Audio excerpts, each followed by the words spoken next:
হাফিজ লিয়াকত হোসেন বলছিলাম। আমাদের মাননীয় সংসদ সদস্য আলহাজ তমিজউদ্দিন সাহেব প্রশংসনীয় জনকল্যাণমূলক যে সমস্ত কাজকাম করতেছেন, জনসেবার জন্য যেমন দুটো গাড়ি দিয়েছেন, এই স্টুডেন্টদের সুবিধার্থে এদের যাতায়াতের জন্য দিয়েছেন, এটা প্রশংসনীয় অত্যন্ত, এবং তার প্রশংসা আমরাও করছি এবং সারা ধামরাই এটা প্রশংসা প্রযোজ্য, উনি প্রাপ্য। কারণ জনকল্যাণে যারাই কাজ করুক সবাই তাদেরকে আন্তরিকভাবে তাদের জন্য দোয়া করে এবং আল্লাহ সুবহানাহু ওয়া তাআলার কাছে তাদের মাগফিরাত কামনা করবে এবং দুনিয়াতেও তাদের কল্যাণ কামনা করবে, আখিরাতেও জানি আল্লাহর কাছে তারা পুরস্কৃত পান।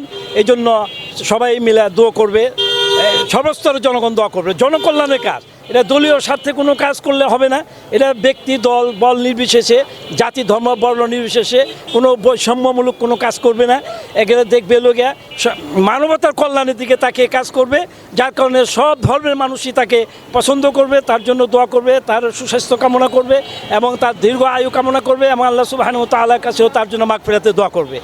উনি প্রশংসনীয় কাজ করছেন, স্টুডেন্টদের জন্য দুটো গাড়ি দিয়েছেন, আমরা শুনতে পেরেছি, ইতিমধ্যে উদ্বোধন হয়ে গেছে। তো আমরা তার জন্য দোয়া করি আল্লাহ সুবহানাহু ওয়া তাআলা যাকে সুস্থ রাখেন এবং পাশাপাশি আরও যারা নেতা নেত্রী আছেন তারাও জনকল্যাণে কাজ করতেছেন, তাদের জন্য আমরা দোয়া করি, তাদের জন্য আল্লাহ সুবহানাহু ওয়া তাআলা সুস্থ রাখেন এবং জনকল্যাণে তাদের জন্য কাজ করার জন্য তৌফিক দান করেন এবং দেশটা জানি অর্থনৈতিকভাবে সম্পূর্ণ হয় এবং সেটা জানি কোনো মানুষ জানি কষ্টে না থাকে এবং কোনো মানুষ জানি মানবতা যাকে বলা হয়েছে মৌলিক অধিকার, খাদ্য বস্ত্র বাসস্থান শিক্ষা চিকিৎসা, এটার মধ্যে জানি কোনো প্রকার ঘাটতি বা ত্রুটি না থাকে।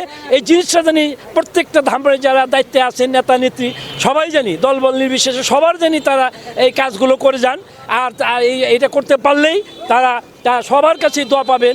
এই জন্য আমি এইটাই আশাবাদী, আমার কাম্য সর্বস্তরের জনগণের এইটাই কাম্য।